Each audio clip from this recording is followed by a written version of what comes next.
covering it, I guarantee, but we'll also have some fun along the way. That's GB News headliners at 11 p.m. We won't put you to sleep, unlike some of the other paper review shows out there. So join us, 11 p.m, 7 nights a week.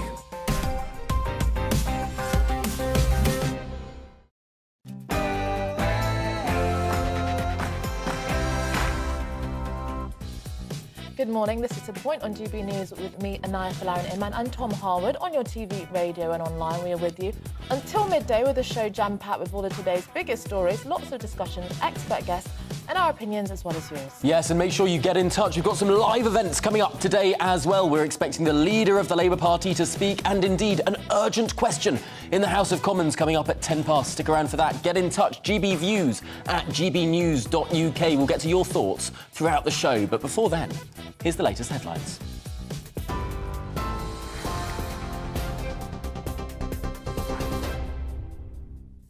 Good morning, it's 2 minutes past 10. I'm Rhiannon Jones in the GB newsroom. The government is at risk of collapse after a turbulent 24 hours. Last night, confusion over a fracking vote brought chaos in the Commons as Conservative MPs were told it would, then it wouldn't, be treated as a confidence vote.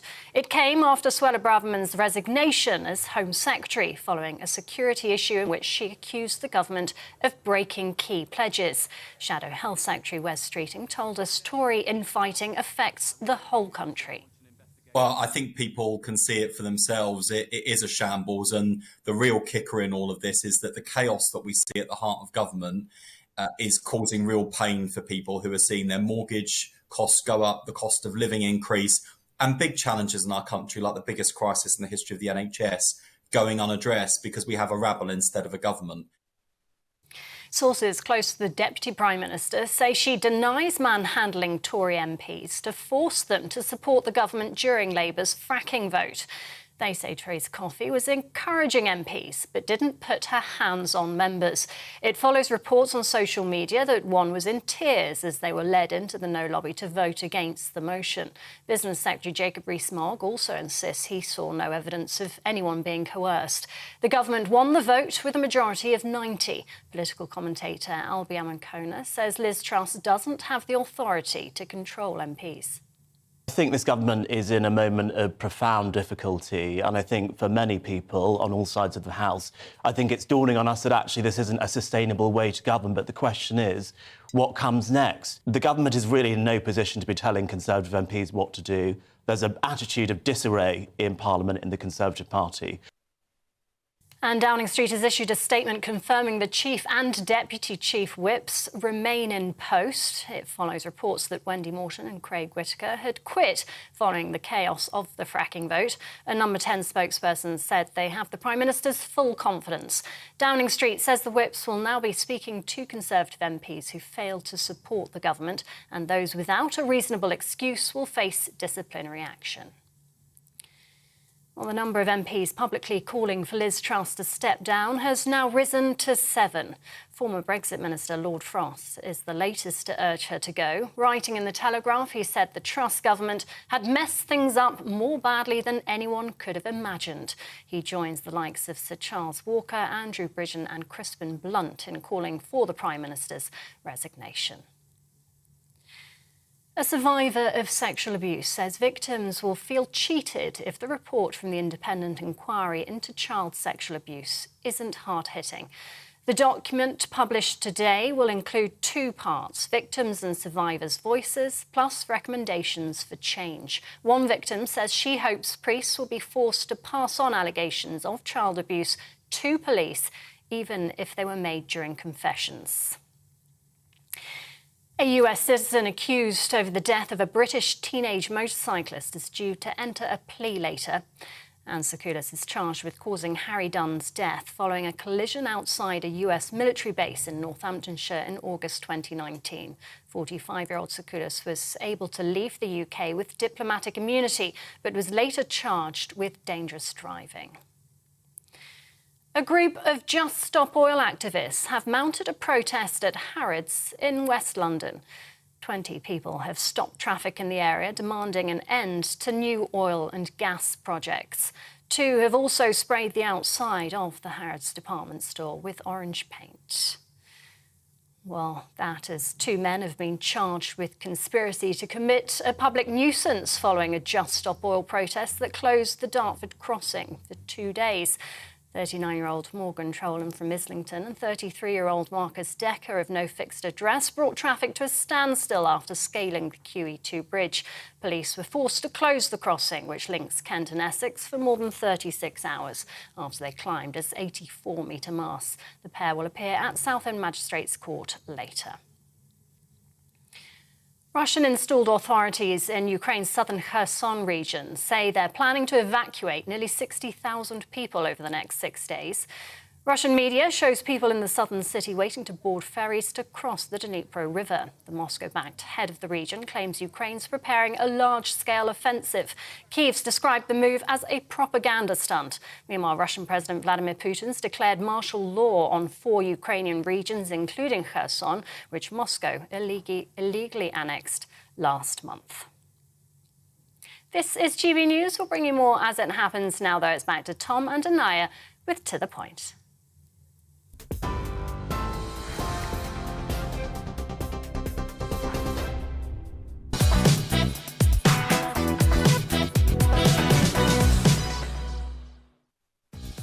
Good morning, this is To The Point on GB News with me, Tom Harwood, and Inaya Falarin Ima. We've got a great show lined up for you today with a number of live events too that you really do not want to miss. So here's what's coming up this morning. Yes, well, what a difference a day makes. Braverman is out as Home Secretary and Shapps steps in. We'll be live in Downing Street and outside of the Home Office as Liz Truss leadership is left teetering on the brink. And is the levelling up agenda dead in the water? The public want the government to focus on healthcare and crime as part of that agenda, but with government priorities changing with the cost of living crisis and indeed the government chaos, is there any hope for poorer parts of the country? And with the government confirming it is committed to the pensions triple lock, is it fair that the young will have to fund the pensions of the older generations? We'll be asking that later on in the show. We've got all of that coming up, as well as a live speech from Sir Keir Starmer and an urgent question in the House of Commons. And get in touch with us about all of the above. Your views, as usual, very welcome. gbviews@gbnews.uk is the address.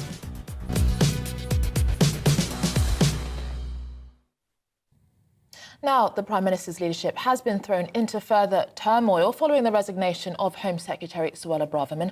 The Prime Minister's survival is even more uncertain this morning following last night's chaotic scenes during a vote on fracking in Parliament. Well, let's head to Downing Street now to get some context and indeed reaction from our political reporter, Catherine Forster. Now, first of all, this vote last night, the Labour Party say it was about fracking, but actually it was about seizing control of the order paper. Now, there was confusion as to whether or not that made it a confidence motion. Are we any clearer than we were last night? Well, it was deeply unclear. The government, having said it was a confidence motion, then a message got through shortly before the vote that in fact it wasn't. There was total and utter chaos. Around 40 MPs, I think the number's now gone down to 36, did not vote with the government, including the Prime Minister, who apparently has been exempted because she forgot her pass. So they voted then, unclear if it was confidence motion or not. Then we didn't know if the Deputy Chief Whip or the Chief Whip were still in office. Apparently they were in the middle of the night. A message to say that it had been a confidence motion, that MPs who had disobeyed the government's line would be disciplined. But on broadcast this morning, a different line, that it wasn't a confidence motion. At the moment, it is clear as mud. But what does seem to be clear is that Liz Truss, as Prime Minister, who we've been talking over the last days, can she survive? Is this recoverable? It seems to be the feeling now that she cannot survive, that this is not recoverable, that the only questions are how long does she stay on, and crucially, who can take over? I was talking to one of her most passionate supporters earlier, who's always very upbeat. He was very gloomy. He wanted the party to calm down. He was saying that the party have become largely ungovernable. He would like Boris Johnson back, so would many members. I think that's incredibly unlikely. Rishi Sunak would calm the markets. He'd be popular with many, but many Conservative MPs and many members would be furious. Penny Mordaunt, perhaps, Ben Wallace, perhaps, but what seems clear is the Conservative Party need urgently to coalesce around a candidate and get this sorted so that if and when Liz Truss is forced to resign, they are able to say this is what is going to happen, because otherwise it does look like there is a possibility that the government could collapse. So things very precarious today, an urgent question in the House of Commons, and things changing very rapidly. Catherine, as you're joined there by the unmistakable shouts of Mr. Steve Stop Brexit Bray there, who's joining you, no doubt, from the end of the street. We'll leave it there, but Catherine, thank you so much for keeping us up to date on what is the most remarkable rigmarole in Parliament. It is extraordinary indeed, and as we said earlier, we will be bringing you the speech by Keir Starmer very, very soon. But for more analysis, let's talk to Nigel Nelson, political editor of the Sunday Mirror and Sunday People. Thank you so much for joining us. I mean, this is obviously incredibly challenging time for the Prime Minister Liz Truss. We've had her Home Secretary Suella Braverman resign in the last 24 hours for over some... She says it's for a technicality, but other rumours are speculating it's to do with rifts in relation to immigration policy. I mean, what do you make of what's going on? Well, I think that she didn't so much resign as was sacked. I mean, you're absolutely right that the initial problem was that she sent an unauthorised email to a colleague. What she should have done is well, first of all, she shouldn't have sent it at all because the colleague was outside government. Secondly, she shouldn't have done it on a private email account. All government business has to be conducted under secure communications. So technically, yes, that there was a breach of the ministerial code, and therefore she ought to resign. She apparently didn't think so, that she reported the breach and rather thought it was a misdemeanor rather than a resigning offence. But there then followed a 90-minute meeting with the Prime Minister. That's been variously described as a shouting match, which turned into an argument over Liz Truss's immigration policy. What Liz Truss wants to do is bring in highly skilled people, which means giving more visas to people from abroad. Suella Braverman wants a much more hardline approach to immigration, and that's what caused the row. And it was quite clear there had been a row by the resignation letter that Suella Braverman put out later. Yes, it was the most extraordinary letter that said, I made a mistake, I owned up to that mistake, and I quit because of it. I mean, not very coded messages there, perhaps, for the Prime Minister. No, that's right. But I think that the important thing was if she'd gone quietly and she'd accepted that she had made a mistake and the mistake was serious enough for Nigel, we're just going to hold you there because Sir Keir Starmer is speaking. We're going to cut to him now. Last month, Keir set out he's not quite speaking. We're going to cut to him very, very shortly. Nigel, if you can still hear us, just finish that thought. We're going to stay on the picture of where Sir Keir Starmer is going to be standing. But Nigel, please do continue. Yeah, it was just that if she'd simply was going to go quietly and had recognised that she'd made a mistake, that's all the letter would have said. The mere fact that she had a go at Liz Truss's immigration policy and saying broadly this is no way to run a government took the whole thing a huge step further. And what do we expect the Labour Party to do in response to all of this? There's one school of thought that says they should just stay silent, right, but they will not stay silent because he's talking.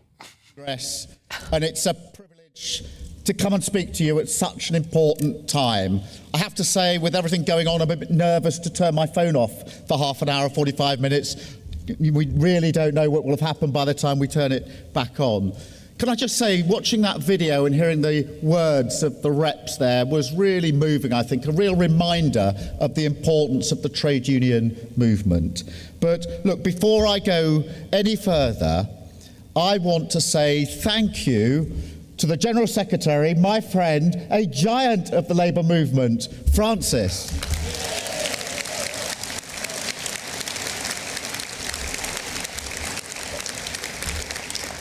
on the side of workers, on the side of women, on the side of Arsenal. Frances is always on the right side. But Congress, especially during the pandemic, where her determination to fight for working people was an inspiration to all of us. Congress, never forget, it was Frances who led the employers and the government to the furlough scheme. A tripartite deal for those troubled times, a true collective agreement for the nation. Without her deal, 10 million workers would have been jobless during a monumental social crisis. And my Labour Party supported it every step of the way, including on the many occasions the government wanted to scrap it prematurely. We will never forget that leadership, Frances. Thank you for that.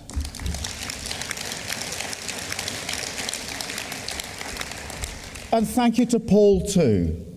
The organising you did to keep workers safe during the crisis saved countless lives. I know how much our movement is in your blood. I also know that you're an Everton fan. So as the TUC moves from red to blue, I look forward to working with you as Britain moves in the opposite direction.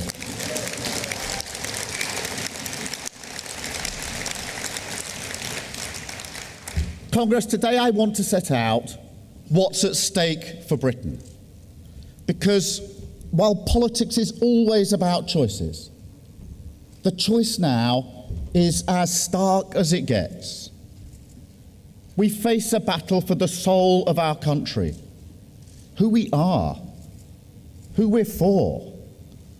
The Labour choice is a Britain that is fairer, greener and more dynamic. A Britain where we rebuild our public services to provide opportunity and security. Tackle the climate emergency head on. Use it to create jobs and industries of the future. Restore faith in politics as a force for good. Get Britain's hope, its confidence and its future back. But the first step, the foundation that all this rests on, is respect for the working people who create the wealth that drives our country forward. It's not just the privileged few who grow Britain's economy. The Tories are so wrong about that. It's the cleaners, carers, nurses, teachers, engineers, physios, scientists, shop workers, drivers, builders, bartenders, teaching assistants, technicians, cooks, warehouse workers, posties, farmers, small business owners. Who grows our economy? Who's growth for? The right choice, the only choice, the Labour choice, is working people. And my government will be dedicated to building an economy that works for working people. And everything else flows from this. And Britain knows exactly where the Tories stand. They can dance around a U-turn. They can sack this Chancellor or the Prime Minister. But the damage is done, and they did it. They crashed the British economy. And for what? To show they were on the side of the richest 1%. A crisis made in Downing Street without a democratic mandate, paid for by working people in higher bills, higher rents and higher mortgages. This is who they are. These are their true colours. Never again can Britain take seriously their claim to be a party of aspiration or sound money. But Congress, last night in Parliament, even by their standards, a new chaotic low. All the failures of the past 12 years have now come to the boil. The victims of crime who can't get justice. People dying because ambulances can't get there in time. Millions going without food or heating. And none of it can drum into the Tories the idea that our country must come first. They lack the basic patriotic duty to keep the British people out of their own pathetic squabbles. And it's wrecked the finances of our country and for millions of people. This cannot continue. Britain deserves better. Britain cannot afford the chaos of the Conservatives anymore. We need a general election now.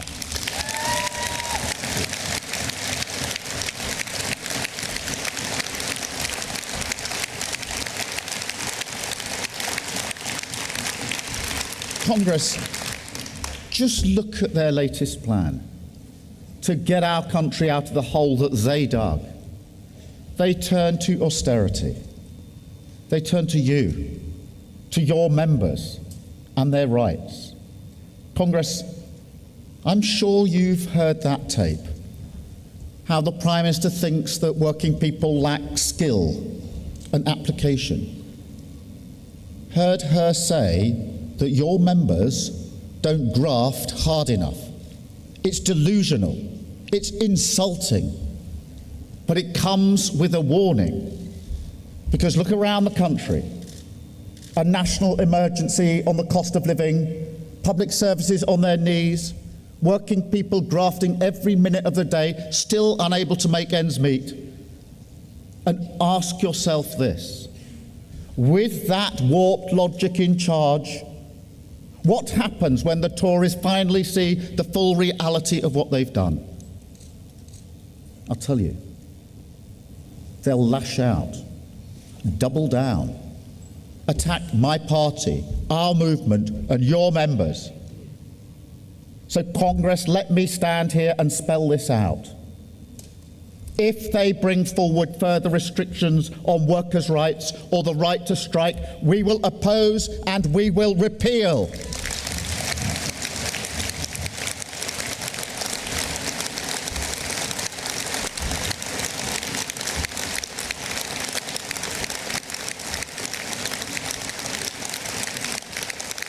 Conference, just as we will tear up anti-trade union legislation such as the Trade Union Act 2016.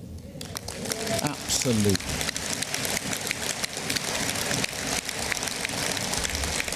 But we also need to be prepared, disciplined, relentlessly focused on the future. Meet their attacks with hope. Provide the leadership this country so desperately needs. And build a Britain where working people can succeed again, where working people are backed as the people who really create economic growth. That's the Labour choice. And that's not just words. I don't come from a privileged background. I grew up in a Pebble Dash semi in the 1970s. I remember what the anxiety of rising prices feels like. Remember when our phone was cut off because we couldn't pay the bill. And I know what that anxiety looks like now. Let me tell you about a care worker I know. She works 14-hour shifts, often overnight, never flinching at the relentless pressures put upon her. And every week, yes, every week, she struggles to make ends meet. Congress, that care worker, is my sister. And when I think about the work that she and millions like her did for our country during the pandemic, risking their health to save lives on low pay, low security contracts, and the Prime Minister says that the problem is people like my sister lack graft, let me spell it out. The fight for fair pay, the fight for good work, the fight to make our economy work for everyone, not just a privileged few, is personal for me. And I will not rest until we see a Britain based on those values. That's the Labour choice.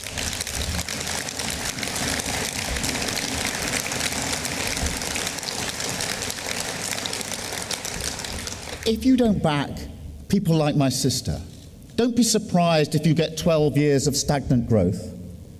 That's why we backed working people on rising energy prices. When the Prime Minister argued against handouts, Labour provided the clarity the nation needed. We said this winter, not a penny more on anyone's bills, and we'd make sure the oil and gas companies pay their fair share.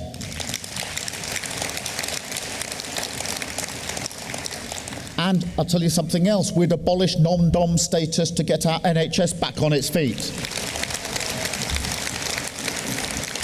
That's the main barrier to capacity right now, staff. So we would invest in more doctors, more nurses, more health visitors, a tax break for some of our richest in our society, or a stronger NHS workforce. That is not a hard choice for us.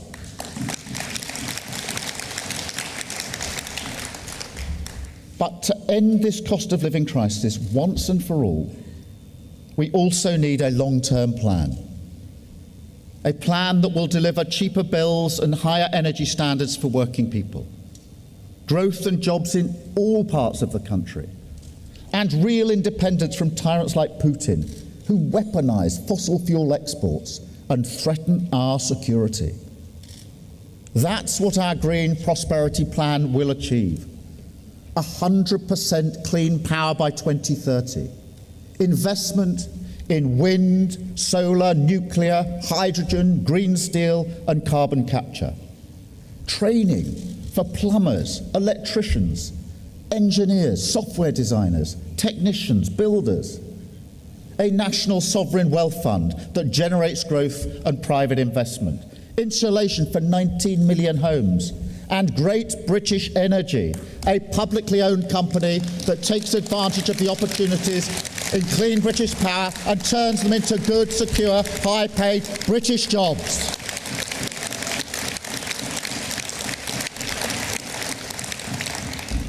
The argument for our plan is simple. Green energy is already cheaper than fossil fuels, 9 times cheaper. Working people need more of it. Britain needs to own it. And the jobs and growth we generate must be shared with every community. That's the Labour choice. It's why I've always said we'll fight the Tories on economic growth. The Prime Minister is completely out of touch with the reality of the British economy. She thinks workers' rights and collective bargaining are a barrier to growth. She doesn't care about the distribution of wealth in Britain. She hasn't U-turned on that. Now, it's a clear argument, I'll give her that. But it's one we've heard before. And it doesn't work. Working people will not be better off because we make the rich richer. It's pure dogma. The world has moved on from these discredited ideas. And every day the Tories stick to them is another nail in the coffin of Britain's economic credibility. Our real problem is we create too many jobs that are low paid and insecure. We lock too many communities out of the wealth that we create. And our public services aren't strong enough to help working people succeed. That's why we struggle to grow. Our economic foundations are too weak. And the Tory argument is, that's fine. If the City of London races ahead and the rest of Britain stagnates, they think that's okay. Congress, forget about lines on a graph. If you leave this many people behind, a nation will not grow fairly. You can't do it with low wages. You can't do it with insecure jobs and bad work. And you can't do it without a modern industrial strategy. This isn't a debate. The evidence is in. A vicious cycle of stagnation. That's how the now former Chancellor called it. And on this one thing, he was right. 12 years of Tory stagnation have left the average British family £8,800 poorer than other advanced economies. Economies like France, Germany, and the Netherlands. Economies that do have stronger collective bargaining, do have stronger workers' rights, do have a fairer share of wealth across their country. These things are not a barrier to growth or higher productivity. They go hand in hand with it. That's the Labour choice. So We will strengthen the role of trade unions in our society.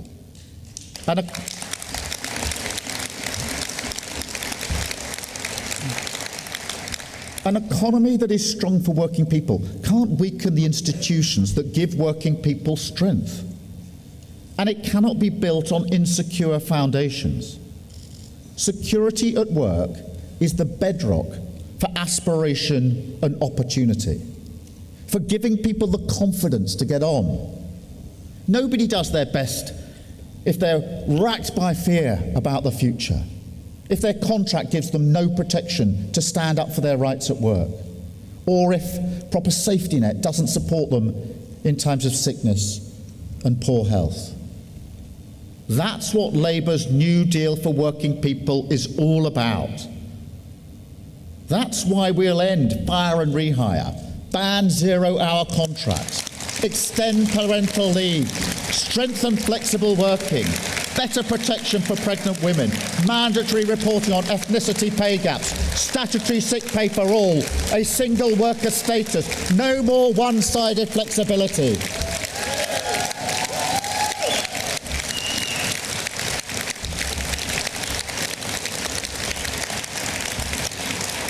And Congress, so far as I'm concerned, that's not just a list of rights. It's a statement of intent on social justice, on fairness, whose side we're on. More security for every worker in our country. And because of that, a stronger foundation for working people to aspire and get on. That's the economic dynamism Britain needs. That's how you get growth. That's the Labour choice. A choice that provides the basis for true social partnerships. A modern industrial strategy where we unite to tackle the country's challenges on behalf of working people. I will say this here. I'm not just pro-business. I want to partner with business to drive Britain forward. And I'll say the same about trade unions to the CBI. You saw the deal Francis struck during the pandemic. The results speak for themselves. It's a model Mark Drakeford had used successfully in Wales. And it can work because the vast majority of business leaders don't buy into the Tory trickle-down fantasy. They're not knocking on my door saying they want to rip up employee rights. Well, we're pulling out of Sir Keir Starmer now and his interesting speech to turn to the House of Commons, where there is an urgent question of his predecessor. Minister. Thank you, Mr. Speaker. I thank the honourable lady for her question. Mr. Speaker, my right honourable friend, the member for Fareham, resigned yesterday following a contravention of the ministerial code relating to a breach of cabinet confidentiality and the rules relating to the security of government business. The Prime Minister has made clear the importance of maintaining high standards in public life and her expectation that ministers should uphold these standards as set out in the ministerial code. All ministers are personally responsible for deciding how to act and conduct themselves in the light of the code and for justifying their actions and conduct to Parliament and the public. However, ministers only remain in office so long as they retain the confidence of the Prime Minister. She is the ultimate judge of the standards of behaviour expected of a minister and the appropriate consequences of a breach of those standards. My right honourable friend has explained her decision to resign, and to be clear, the information that was circulated was subject to cabinet confidentiality and under live discussion within the government. In light of this, it would not be appropriate to discuss the specifics of the matter further in the House, but the Prime Minister is clear that the security of government business is paramount, as is cabinet responsibility. The Prime Minister paid tribute to my right honourable friend's service as Home Secretary, noting that her time in office was marked by a steadfast commitment to keeping the British people safe and overseeing the largest ever ceremonial policing operation when thousands of officers were deployed from forces across the United Kingdom to ensure the safety of the royal family for all those who gathered in mourning for Her late Majesty the Queen. Having accepted my right honourable friend's resignation, the Prime Minister acted decisively to appoint my right honourable friend, the member for Welwyn-Hatfield, as Home Secretary yesterday afternoon. I hold the new Home Secretary in the highest regard and note that he is already getting on with the job, keeping the people of this country safe. Yvette Cooper. Thank you, Mr. Speaker. I notice there's no Home Secretary this morning, unless the member for Bassett Law has been appointed Home Secretary in the last few hours, which, to be honest, nothing would surprise us at the moment, because this is total chaos. We've got the third Home Secretary in 7 weeks. The Cabinet was only appointed 6 weeks ago. The Home Secretary has been sacked, the Chancellor sacked, the Chief Whip sacked and then unsacked, and the unedifying scenes of Conservative MPs last night fighting like rats in a sack. This is a disgrace. The former Home Secretary has circulated a letter, and that seems to contradict what the Minister just said, because she said it was a draft of a written ministerial statement that was due to be published imminently and had already been briefed to MPs. Is that not true? Can he explain the answer to that? And can he tell us also what time the Home Secretary informed the Cabinet Secretary of the breach, and whether a check's been made of whether she sent other documents through personal emails putting security at risk? Was there a 90-minute row about policy between the Prime Minister and the former Home Secretary? And given the huge disagreements we have seen over the last few weeks between the Home Secretary and the Prime Minister on drugs policy, on Rwanda, on the India trade deal, on seasonal agriculture, on small boats, and a bit of tofu thrown in over the lettuce for good measure, is there anything that the policy is actually agreed on in the Cabinet on home affairs? What we know is that the former Home Secretary has just been running her ongoing leadership campaign, whilst the current Home Secretary is too busy to come to the House because he's doing his spreadsheets on the numbers for whoever he is backing to come next. But who is taking decisions on our national security? Not the Prime Minister, not the past or current Home Secretaries. Borders, security, policing are too important for this kind of instability, just as people's livelihoods are too important for the economic instability that this Conservative Party has created. It is not fair on people, and to quote the former Home Secretary, this is indeed a total coalition of chaos. Why should the country have to put up with this for a single extra day? Thank you, Mr. Speaker. I'm sure my right honourable friend will be aware that breaches of the ministerial code are a matter for the Cabinet Office, not the Home Office, and that is why I am here answering the question today and not the Home Secretary. But the Prime Minister took advice from the Cabinet Secretary, as you saw from her letter, and she is clear that it is important the ministerial code is upheld and Cabinet responsibility is respected. The Prime Minister expects ministers to hold the highest standards, and you've seen her act consistently in this regard. But these were breaches of the code. The Prime Minister expects her ministers to uphold the ministerial code, as the public would also rightly expect, and she took the requisite advice from the Cabinet Secretary before taking this decision. And I'm mindful it's not usual policy to comment in detail on matters like this, Mr. Speaker, but if it would be helpful with background, and appreciating much of this is already in the public domain, the documents in question contain draft government policy which remains subject to Cabinet Committee agreement. Having this on a personal email account and then also sharing outside of government constituted clear breaches of the code, sections 2.14 and 2.3, if helpful to look at.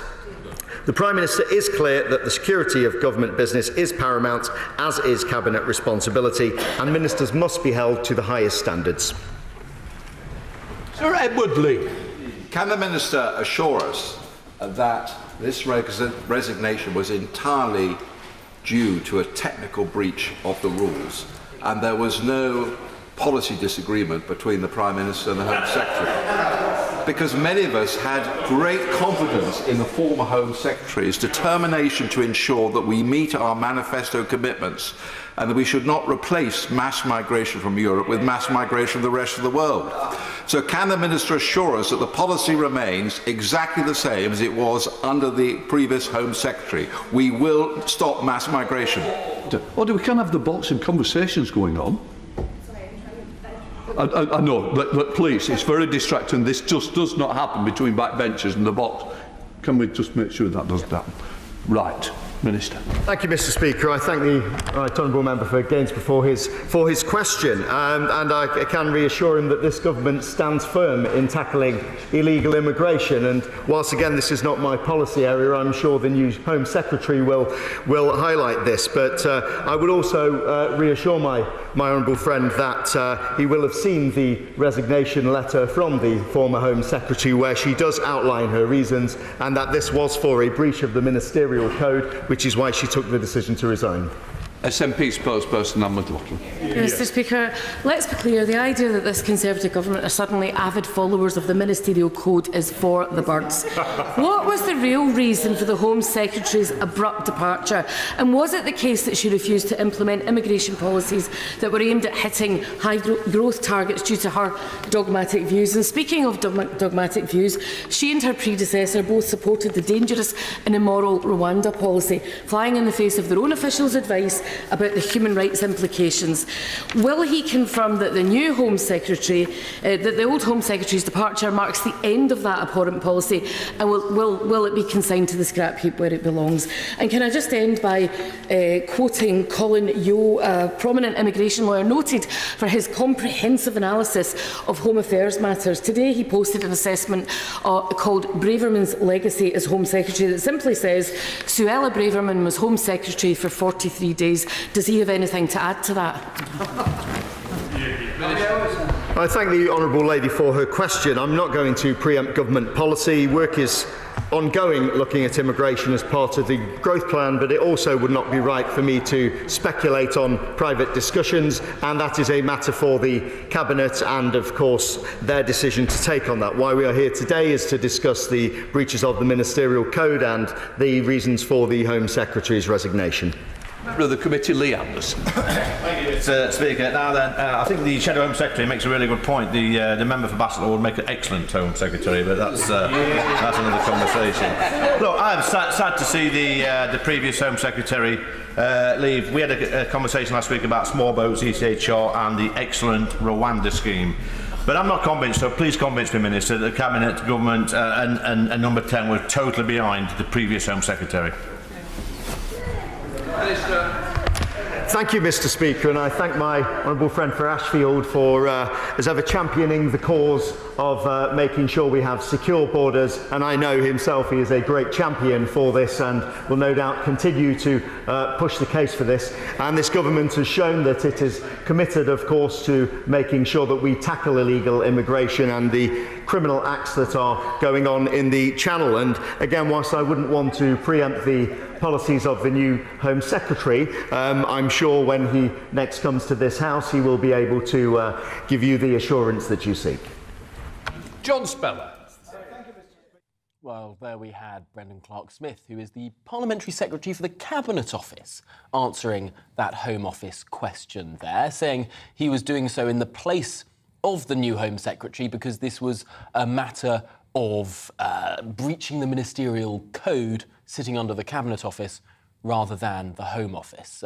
Clearly the Labour Party wanting to question the new Home Secretary there, but not getting the chance to. It is interesting. I mean, much on a slightly different note was made about Liz Truss's cabinet being one of the most diverse cabinets in history. We had Kwasi Kwarteng as Chancellor, Suella Braverman Home Secretary, and James Cleverly as Foreign Secretary, and it really does highlight the kind of superficiality of focusing on, you know, racial and ethnic elements when we know in politics many people could be got rid of as soon as they come into power. So that's no longer the case we see. Certainly, and indeed it looked like there was a lot of undertone there in terms of what the actual reason the Home Secretary went was. Does seem that it was less to do with a technical ministerial code breach and more to do with a big disagreement over particularly student visa numbers. Yeah, and, you know, the 80-seat majority that the Tories won in 2019, immigration undoubtedly was significantly part of it in relation to Brexit and having a sense of control over borders. And I think a lot of supporters of the Tory party had a lot of sympathy for Suella Braverman. And so I think many will be shocked and disappointed to see her go in. Let's just get to a couple of people who've written in. Claudette says that I voted for Liz Truss out of loyalty to Boris. I regret it now, says Claudette. Couldn't come to terms with what Sunak did to Boris. Interesting there. Lots of people perhaps losing faith in the Prime Minister that they may well have elected. Yes, indeed. And I guess on a similar subject in relation to losing faith, well, a major new report says the public want the government to focus on healthcare and crime as part of the levelling up agenda. A survey of over 20,000 people from across England conducted by the think tank UK in a Changing Europe and pollsters YouGov also found that most people think that their local area doesn't get its fair share of investment. This is felt most strongly in the north of England, particularly in the northeast. Yes, the northeast, 91% people say they don't get their fair share of investment. In the northwest, that number is 87%. And Yorkshire and the Humber has 87% saying they don't get their fair share of investment as well. Well, joining us to talk about this now in the studio is Sophie Stowers from the UK and Changing Europe think tank. Thank you so much for joining us and being here. I suppose, first of all, is it always a case of the grass is always greener? Does every region think, oh, we could be getting more? That is definitely the case. You know, a lot of the regions that we asked in our survey definitely don't think they get their fair share. But what we do find is that feeling is much more concentrated the further away from London that we get. So as you said, the North East in our survey, that had sort of the highest proportion of people who thought that, about, I think it was over 90%. But, you know, it is definitely something that's concentrated outside of Westminster. Yeah. You know, the further you get away from London, there is definitely that sense that people feel that they don't get not only their fair share of funding, but they feel forgotten a lot of the time. And a lot of the time, they actually don't think that the government in Westminster really understands their area or what they need. I mean, is the levelling up agenda dead, do you think? Because it did not necessarily feature very significantly in the leadership contest, despite the fact that it was quite an instrumental aspect of why the Tories got their majority. I think, you know, it might not have been necessarily something that the two leadership candidates wanted to focus on, but ironically, the Tories have been incredibly successful at getting this message into the British public's head. The idea of regional inequality and doing something to tackle that is something that is really popular with voters. So what we actually see is the idea of sort of shifting money from well-off areas to poorer ones is something that is pretty popular across the board, not just sort of for the people in those regions that don't feel like they get enough, but in all regions across England and actually across sort of political parties, across age, socio-economic class. It's an idea that's really registered, and I think, you know, just because it might not necessarily be something that this particular Conservative government wants to focus on, you can't sort of turn the tap off. That idea has really resonated with the British public. So the way you describe that idea is simply redistributive. That is to move money from some areas to other areas. The way in which Liz Truss was describing levelling up was something quite different, was trying to generate new cash rather than moving cash around and investment zones and the rest of it as part of that agenda. Yeah. Clearly in Westminster, there's been a lot of disagreement in terms of what levelling up actually means. Yeah. Do people understand the words? I mean, I think it's a great political slogan because it kind of means everything to everybody. However, I think the sort of public that we asked in our survey, they definitely know what it means to them. They've got a very clear idea of sort of not only what they want from the levelling up agenda, but the things that are sort of the most urgent priority for them.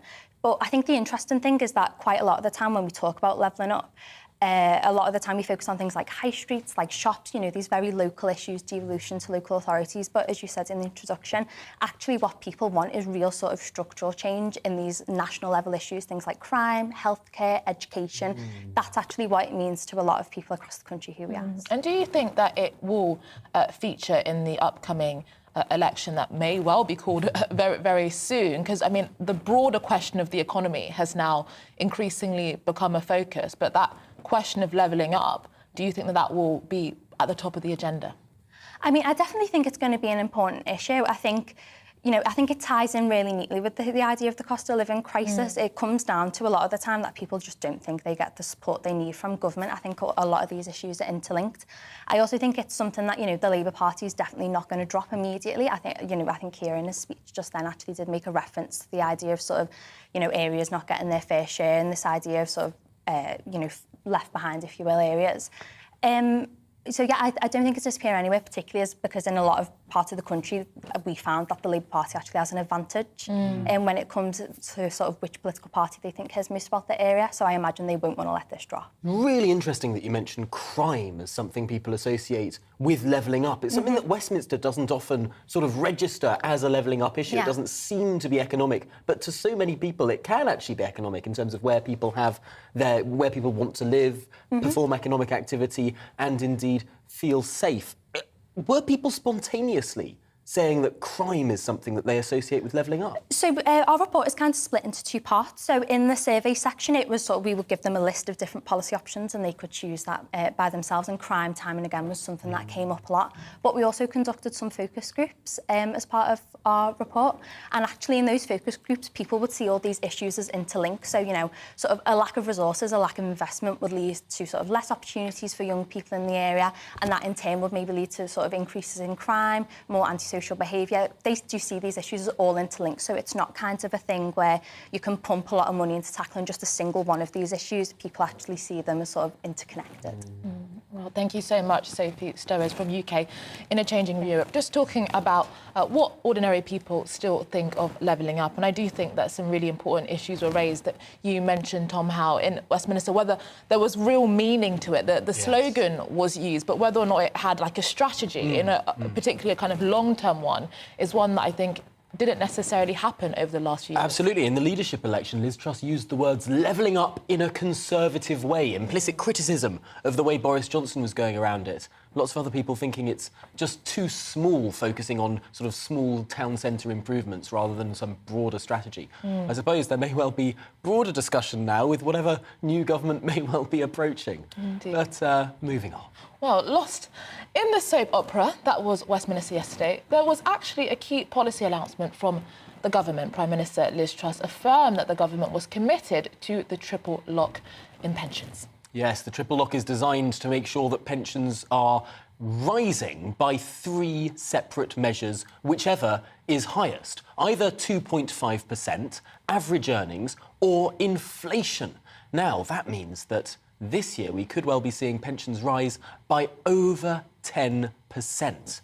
Before yesterday, it was hinted by the new Chancellor, Jeremy Hunt, that the government may abandon the policy, moving to a more moderate measure of raising pensions. But, of course, that caused uproar amongst Conservative backbenchers. Well, we're asking, is it fair that workers, in particular young workers who are facing rising costs, high rents and often below inflation level pay rises, pay for the increase in pension payments? Well, here to discuss this further is Elliot Keck, Investigations Campaign Manager at the Taxpayers Alliance. I mean, what do you make of the question that we're asking? Because some people will say, actually, should we really be thinking about this in a kind of generational conflict way? We're all subject to a lot of the economic challenges we're facing. But on the other hand, you could say that actually young people have been locked out of many key areas of society for a long time, housing and so on, and are being hard done by. What do you think?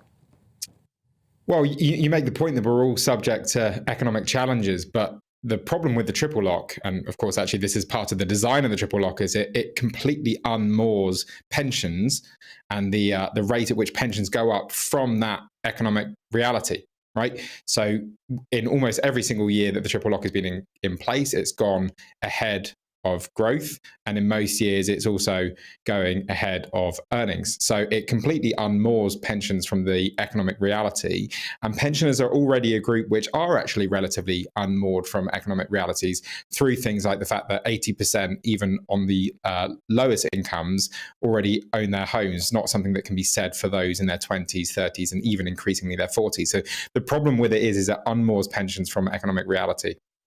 Is another issue here that people feel like they've been paying into a pension pot for their entire lives. And the state has almost lied to the people of the United Kingdom, pretending that there's this thing called national insurance, as if it's going into a protected pot for you when you get older, when actually pensions are some sort of Ponzi scheme paid for by current taxpayers rather than having saved money going up beforehand. You're absolutely right to paraphrase Penny Mordaunt, the comms possibly haven't been very good. But, you're absolutely right. There isn't a separate pot that grows year on year, which pensions are then paid out of. It just comes out straight out of general taxation. It's one of the reasons why we've always criticised national insurance, because it gives this facade that this is a specific hypothecated tax to pay for a certain range of services, and that's largely untrue. So that's certainly one of the problems with national insurance, one of the reasons why there's reform to take place there. And then what would you like to see the government do then if the current situation is insufficient? Well, there's a couple of different options. Pensioners obviously should be well looked after. I think that's a hallmark of a civilised society. There's a couple of ways you could do it, but a double lock would seem to be the most sensible way. One suggestion is removing the 2.5% and having a 0% rate instead. That would mean that if inflation is actually essentially zero, or earnings are going down, then pensions would be frozen. But probably the suggestion that we would prefer would be to have the 2.5% and then earnings increase. And what that would mean is that you wouldn't have workers, the productive part of society, that are paying the taxes that then fund the pensions. You wouldn't see them see declining wages and declining incomes relative to pensioners. Of course, we're facing such a huge societal issue. We're having fewer children, below replacement birth rate at the moment. And of course, we had a baby boom back after the war, meaning many more old people and many fewer young people to pay for it all. It's a ticking time bomb. Let's hope that some of your suggestions, Elliot Keck, can be taken up by whatever scraps of government we actually have left in this country. But for now, Elliot Keck, thank you so much for joining us here on To The Point. Yes, well, keep all of your thoughts coming in. We will be reading them later on in the show, but we'll be back with the top stories and plenty of discussion just after the break. Hello, Alex Deacon here with your latest weather update from the Met Office. Turning into quite a wet day for much of the UK, but much of Wales, Northern Ireland, certainly a bit brighter and drier than yesterday, and it is still very mild out there. Low pressure is anchored out to the southwest, and it's throwing up these weather fronts. Quite a wet start across much of Scotland, and this little weather feature bringing some quite heavy downpours across parts of eastern England, extending into the Midlands across northern England. So very wet in this zone this afternoon. Some further heavy pulses of rain coming into the southeast as well, but perhaps brightening up later along the south coast. Certainly a drier, brighter day for South Wales, southwest England and Northern Ireland compared to yesterday. It's pretty mild, but it doesn't feel all that pleasant under the rain across northern England, southern Scotland. Here a cool feel, just 12 or 13 Celsius at best. That rain will continue to spiral its way across most of Scotland this evening, so further outbreaks of rain to come here. Drying up for many elsewhere until further bands of showers come up from the southwest. These, again, likely to be pretty lively with some heavy downpours mixed in. Again, it's going to be pretty mild. Temperature staying in double digits for the vast majority. Some mist and fog patches likely to, particularly around the middle of the night. That'll clear as the winds pick up, and it's going to be a blustery day on Friday with bands of showers just shipping in from the southwest. There'll be some brighter spells, particularly over eastern England, probably a brighter day compared to today. But showers will spread in almost everywhere. They'll tend to zip through on the fairly brisk wind, and again, it will be mild. But again, it'll feel cooler when those showers come along because of that gusty wind, which continues to spiral showers across all areas as we go through Friday evening. So bear that in mind if you are heading out. It could be a fairly soggy one. Those showers, again, zipping through on a brisk wind. Staying blustery and mild this weekend. More showers to come, particularly so on Sunday, but some drier weather in the south on Saturday.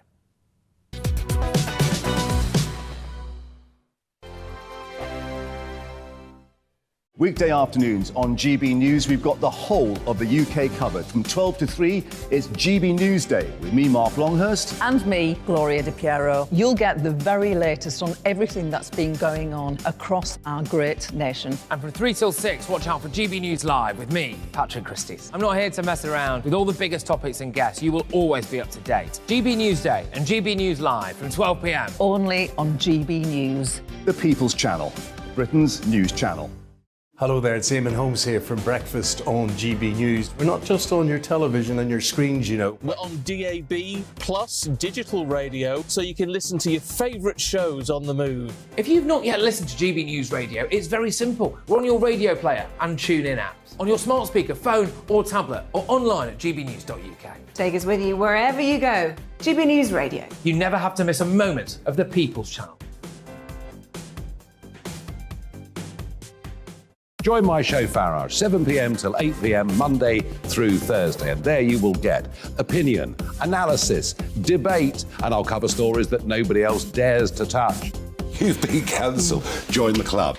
Oh my goodness me. And then for the last 15 minutes, talking pints. We're over a drink. We have a civilised conversation with someone. We very often disagree, but we do it in a grown-up way. Come and join me on Farage.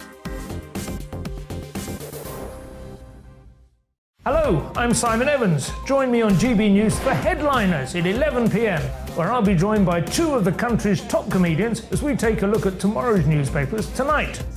If it's a big story, we'll be covering it, I guarantee, but we'll also have some fun along the way. That's GB News Headliners at 11 p.m. We won't put you to sleep, unlike some of the other paper review shows out there. So join us, 11 p.m, 7 nights a week.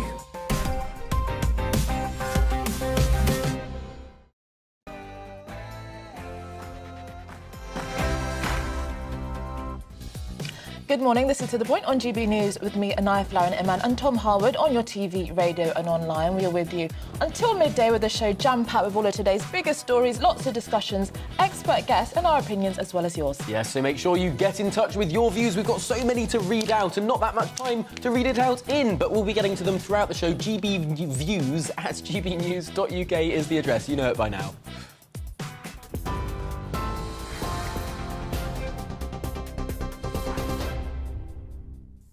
Good morning, it's just gone 1 minute past 11. I'm Rhiannon Jones in the GB newsroom. The government's at risk of collapse after a turbulent 24 hours. Last night, confusion over a fracking vote brought chaos in the Commons as Conservative MPs were told it would, then it wouldn't be treated as a confidence vote. It came after Suella Braverman's resignation as Home Secretary following a security issue in which she accused the government of breaking key pledges. Speaking at the annual TUC Congress in Brighton earlier, Labour leader Sir Keir Starmer claimed the Tories are ruining the economy. They lack the basic patriotic duty to keep the British people out of their own pathetic squabbles. And it's wrecked the finances of our country and for millions of people. This cannot continue. Britain deserves better. Britain cannot afford the chaos of the Conservatives anymore. We need a general election now. Sources close to the Deputy Prime Minister say she denies manhandling Tory MPs into supporting the government during Labour's fracking vote. They say Therese Coffey was encouraging MPs but didn't put her hands on members. It follows reports on social media that one was in tears as they were led into the No lobby to vote against the motion. Business Secretary Jacob Rees-Mogg also insists he saw no evidence of anyone being coerced. The government won the vote with a majority of 90. Political commentator Albie Amankona says Liz Truss doesn't have the authority to control MPs. I think this government is in a moment of profound difficulty, and I think for many people on all sides of the House, I think it's dawning on us that actually this isn't a sustainable way to govern. But the question is, what comes next? The government is really in no position to be telling Conservative MPs what to do. There's an attitude of disarray in Parliament in the Conservative Party. And Downing Street has issued a statement confirming the Chief and Deputy Chief Whips remain in post. It follows reports that Wendy Morton and Craig Whittaker had quit following the chaos of the fracking vote. A Number 10 spokesperson said they have the Prime Minister's full confidence. Downing Street says the Whips will now be speaking to Conservative MPs who fail to support the government. Those without a reasonable excuse will face disciplinary action. Former Brexit Minister Lord Frost is one of a growing number of Tory MPs urging Liz Truss to go.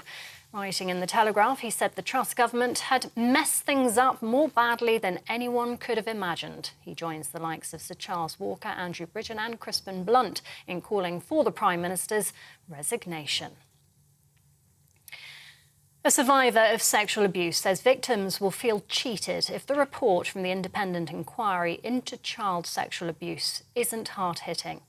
The document published today will include two parts, victims' and survivors' voices, plus recommendations for change. One victim says she hopes priests will be forced to pass on allegations of child abuse to police, even if they were made during confessions. A US citizen accused over the death of a British teenage motorcyclist is due to enter a plea later. Anne Sakoulis is charged with causing Harry Dunn's death following a collision outside a US military base in Northamptonshire in August 2019. 45-year-old Sakoulis was able to leave the UK with diplomatic immunity, but was later charged with dangerous driving. A group of Just Stop Oil activists have been protesting in West London outside Harrods. Around 20 stopped the Knightsbridge traffic, demanding an end to new oil and gas projects. Two of the activists then sprayed the outside of the iconic department store with orange paint. Russian-installed authorities in Ukraine's southern Kherson region say they're planning to evacuate nearly 60,000 people over the next 6 days. Russian media shows people in the southern city waiting to board ferries to cross the Dnipro River. The Moscow-backed head of the region claims Ukraine's preparing a large-scale offensive. Kyiv's described the move as a propaganda stunt. Meanwhile, Russian President Vladimir Putin's declared martial law on 4 Ukrainian regions, including Kherson, which Moscow illegally annexed last month. US State Department spokesperson Vedant Patel says Russia isn't wanted in Kherson. No matter what the Kremlin says or does, no matter what they try to enact via decree, via paper or otherwise, Crimea, Donetsk, Kherson, Luhansk, and Zaporizhia are Ukrainian sovereign territory. And any claim that Russia makes over these territories is illegitimate. They have no legal claim whatsoever. There is no jurisdiction that they have over those territories. This is GB News. We'll bring you more as it happens now, though. It's back to Tom and Anaya with To The Point.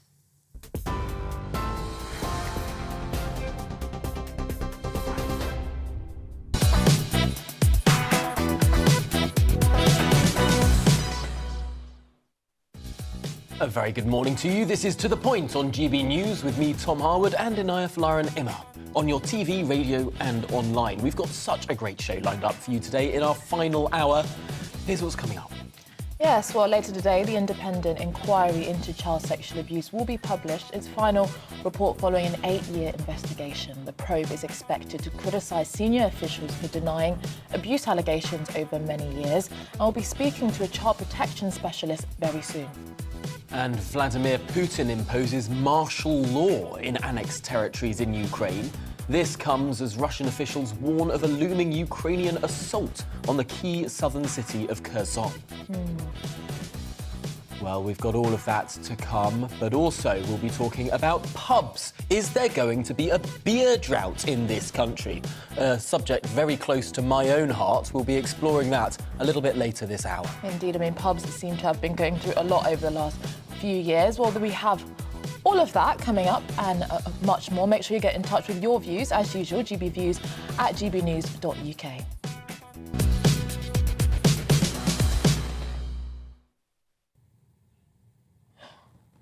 Well, we have a very important story in a very different tone. There is a child abuse inquiry report that will be released later today, and we will be discussing that. It's the culmination of a huge investigation over a number of years, and it is expected to criticise MPs for not taking these issues serious enough. Well, let's now speak to Dr. Bernard Gallagher about this, a child protection specialist. Thank you so much for joining us on the programme. Could you just describe a bit more for our viewers what we are expecting from this report? I imagine this report will sum up, because there have been previous reports, I think this report will sum up the mistakes that have been made over the years, how cases of child sexual abuse within organisations should be better responded to in future. But above all, I hope the report will be making recommendations as to how these cases can be better prevented.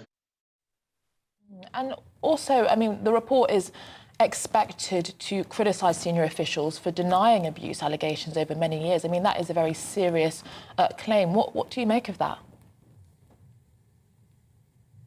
I think it's quite clear that in numerous organisations, in various types of organisations, children's homes, boarding schools, sporting clubs, etc., that people have turned a blind eye, really, to allegations of child sexual abuse.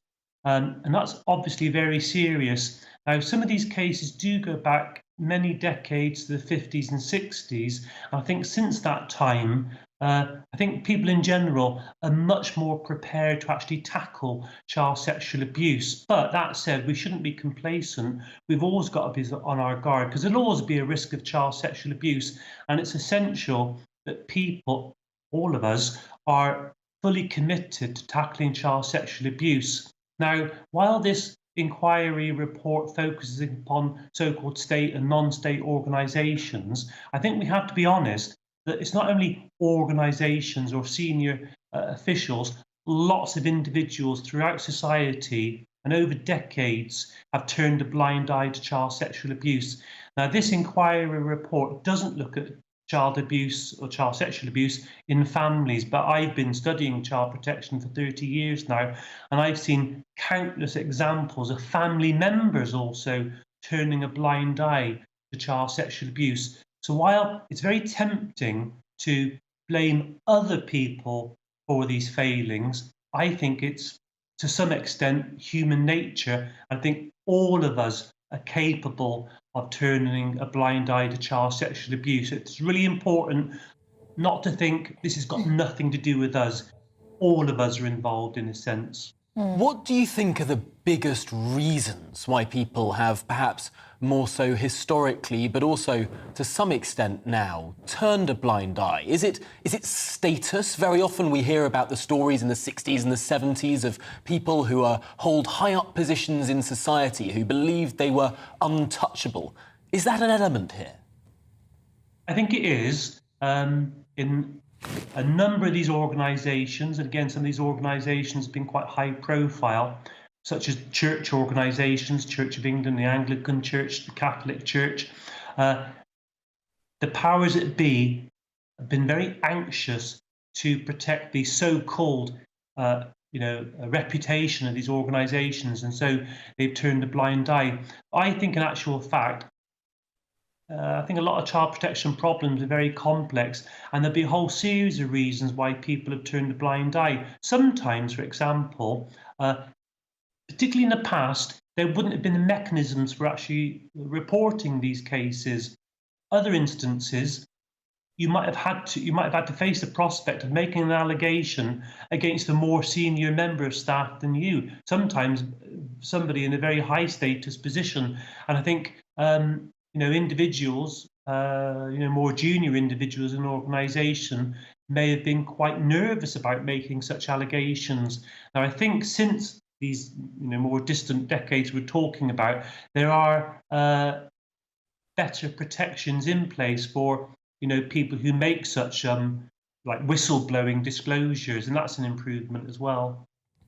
Well, thank you so much, Dr. Bernard Gallagher, a child protection specialist, and we will be bringing you more information on the findings of the report when it's published. Yes, that's coming at midday. But for now, let's return to politics, as Liz Truss's leadership has been thrown into further turmoil following that resignation yesterday of Home Secretary Suella Braverman. Resignation, or was it a firing? Well, different sources differ on that. The Prime Minister's survival is even more uncertain this morning, of course, following last night's chaotic scenes during a vote on seizing the order paper in Parliament. Here's a look at what took place. At 4:30 yesterday afternoon, The Guardian reported that Suella Braverman was stepping down as Home Secretary. In a strongly worded resignation letter to the PM, Suella Braverman said she was resigning due to a mistake she made, sending an official document from her personal email to a trusted parliamentary colleague as part of policy engagement and with the aim of garnering support for government policy on migration. This constitutes a technical infringement of the rules. Nevertheless, it is right for me to go. Then in the same letter, she goes on to criticise the PM, voicing serious concerns about the government's commitment to honouring manifesto pledges. We have broken key pledges that were promised to our voters, she says, but I have had serious concerns about this government's commitment to honouring manifesto commitments. But later that evening, there were more problems for the government. A vote on fracking had been turned into number 10 by a vote on confidence in the government. A 3-line whip directed at Conservative MPs to vote in favour of the government against the Labour motion or face losing the whip.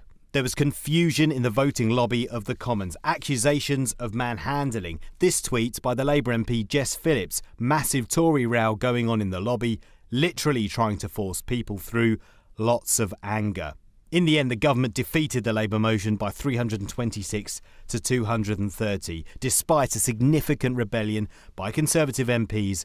If we want to stand up against bullying in this House of our staff, we have to stop bullying in this chamber as well, don't we? Ministers denied claims physical force had been used to persuade colleagues to vote with the government, but this morning, Liz Truss looks like a woman in office, but not in power.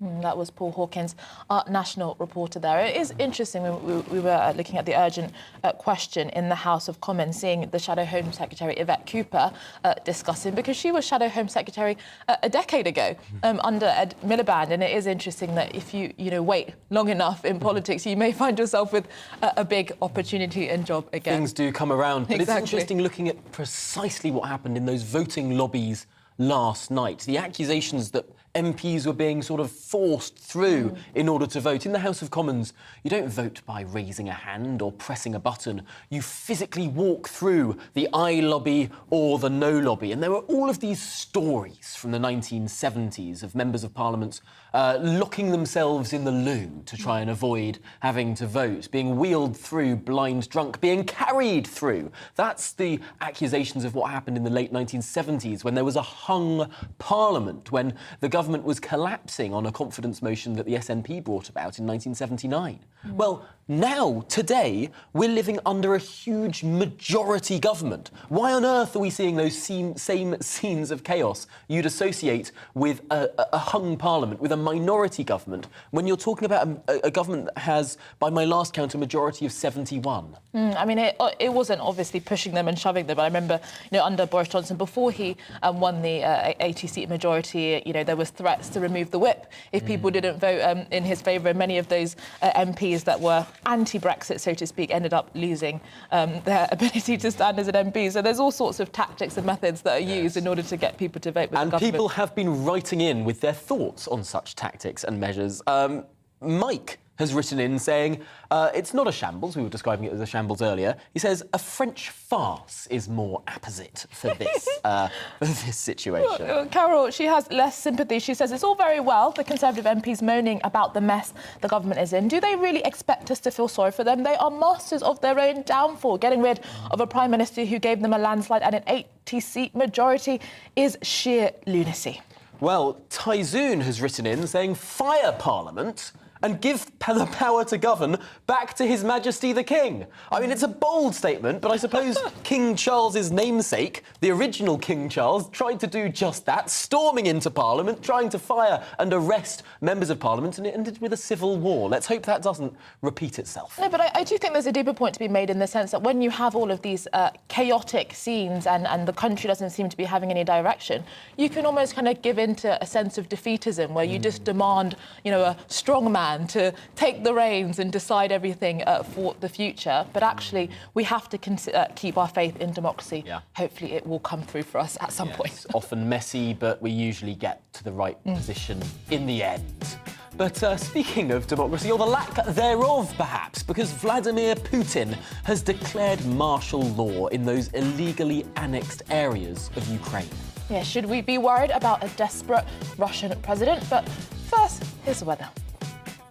Hello, Alex Deacon here with your latest weather update from the Met Office. Turning into quite a wet day for much of the UK, but much of Wales, Northern Ireland, certainly a bit brighter and drier than yesterday, and it is still very mild out there. Low pressure is anchored out to the southwest, and it's throwing up these weather fronts. Brought quite a wet start across much of Scotland, and this little weather feature bringing some quite heavy downpours across parts of eastern England, extending into the Midlands across northern England. So very wet in this zone this afternoon. Some further heavy pulses of rain coming into the southeast as well, but perhaps brightening up later along the south coast. Certainly a drier, brighter day for South Wales, southwest England and Northern Ireland compared to yesterday. It's pretty mild, but it doesn't feel all that pleasant under the rain across northern England, southern Scotland. Here a cool feel, just 12 or 13 Celsius at best.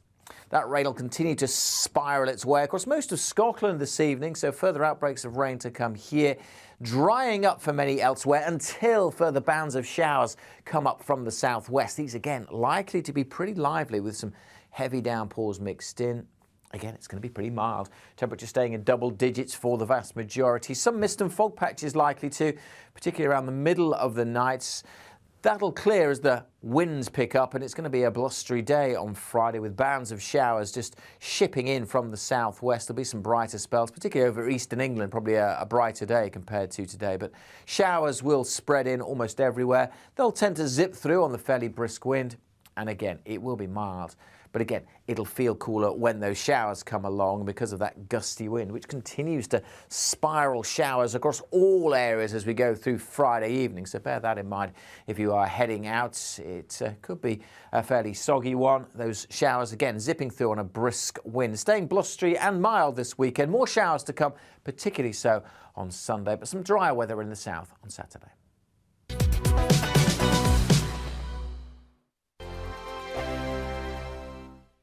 Weekday afternoons on GB News, we've got the whole of the UK covered. From 12 to 3, it's GB News Day with me, Mark Longhurst. And me, Gloria Di Piero. You'll get the very latest on everything that's been going on across our great nation. And from 3 till 6, watch out for GB News Live with me, Patrick Christys. I'm not here to mess around with all the biggest topics and guests. You will always be up to date. GB News Day and GB News Live from 12 p.m. Only on GB News. The People's Channel, Britain's news channel.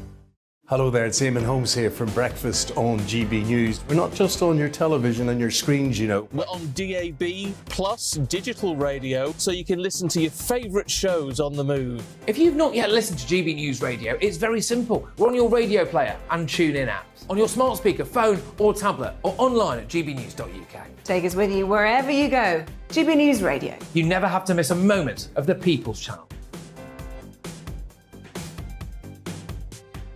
Join my show Farage, 7 p.m. till 8 p.m. Monday through Thursday. And there you will get opinion, analysis, debate, and I'll cover stories that nobody else dares to touch.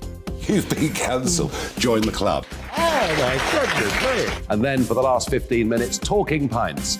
We're over a drink. We have a civilised conversation with someone. We very often disagree, but we do it in a grown-up way. Come and join me on Farage.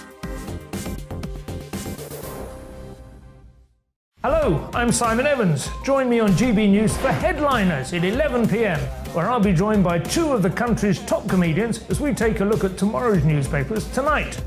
If it's a big story, we'll be covering it, I guarantee, but we'll also have some fun along the way. That's GB News Headliners at 11 p.m. We won't put you to sleep, unlike some of the other paper review shows out there. So join us, 11 p.m, 7 nights a week. Hi there, it's Stephen and Anne. At breakfast from 6 a.m, you'll always be caught up with everything you need to know, the latest headlines, opinions and debates. We'll bring you the good news and the bad, but most of all, we're here for you. Remember, send in your views and let us know what you would like us to talk about. That's because we're your news channel. And every morning at 6 a.m, it's breakfast on GB News. I'm Dan Wootton. Join me Monday to Thursday from 9 to 11 for the feistiest and most fun news debate on TV, where free speech reigns. I'll bring you a sharp take on the day's biggest stories, bombshell newsmaker interviews, and A-list guests. And I guarantee you, no spin, no bias, no censorship, and no reason to go to bed. That's Dan Wootton tonight, Monday to Thursdays from 9 on GB News.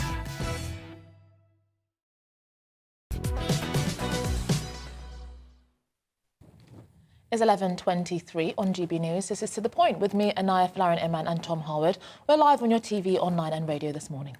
Yes, and Russian President Vladimir Putin has now declared martial law over the 4 regions of Ukraine it has illegally annexed, restricting movement and giving emergency powers to the Russian-installed authorities. Well, Russia has admitted its grip on the Kherson region is, quote, crumbling, and a senior Russian-installed leader said Ukrainian forces would launch an assault on the city. How concerned should we be of Putin acting even more irrationally than we've seen? And what could his next move be? Well, joining us now is Major General Chip Chapman, former head of counterterrorism at the MOD. Thank you for joining us on the programme. I mean, what do you make of what the Russian administration have said, that their grip is crumbling? I mean, should we be worried that they're going to escalate this even further? I think you need to look at it in the theatre of war terms and go back to the Astana speech that Putin gave on the 14th. So the first one is that in the close battle, that is the contact line between forces, he said that they will be holding the line. So the mobilised forces will be going to hold the line. So there'll be no major offensive operations by the Russians. In terms of the Russian deep battle, that's what we're seeing with the missile strikes on energy infrastructure. And that seeks to dislocate and destroy the industrial, economic and military potential of Ukraine and get them to a position where there's this psychological terror leads them to give in. But the martial law thing also is in terms of Russia's rear area. It's so applies just to the occupied territories. It also applies to the 8 provinces which are closest to the Ukrainian border. So this is also a method of maintaining social control on the home front, because it also applies to forced labour and economic mobilisation in those areas. So it's those 3 things in the conventional battle before you get on to any discussion of WMD, weapons of mass destruction, where I think if you go to the sort of nuclear angle at the moment, the nuclear posture from the Russians has not changed. So that is no change in that. So we've got to be very careful about going towards an extreme of the dread hazard and threat inflation when there are no indicators and warnings that anything on the nuclear profile has changed at the moment. Looking at the declaration of martial law here, is this a bit of a desperate step? Is this an acknowledgement that perhaps the Russians don't have as much control in these areas that they claim they do? Well, of course it is. So in the 1991 referendum, when Ukraine got its independence, there were significant majorities in those areas to be part of Ukraine. And one of the reasons it's been imposed, of course, is that there's been very successful partisan warfare going on in lots of these oblasts. We were talking about the war after the war in the early days, but this is the war during the war. You've got the conventional operations and the partisan warfare going on at the same time. And if you look historically at the period from 1945 to 2011, in 71 insurgencies, or where there was a war after the war, where someone like Ukraine has either a safe haven or outside support, there's never an example when they have not been successful.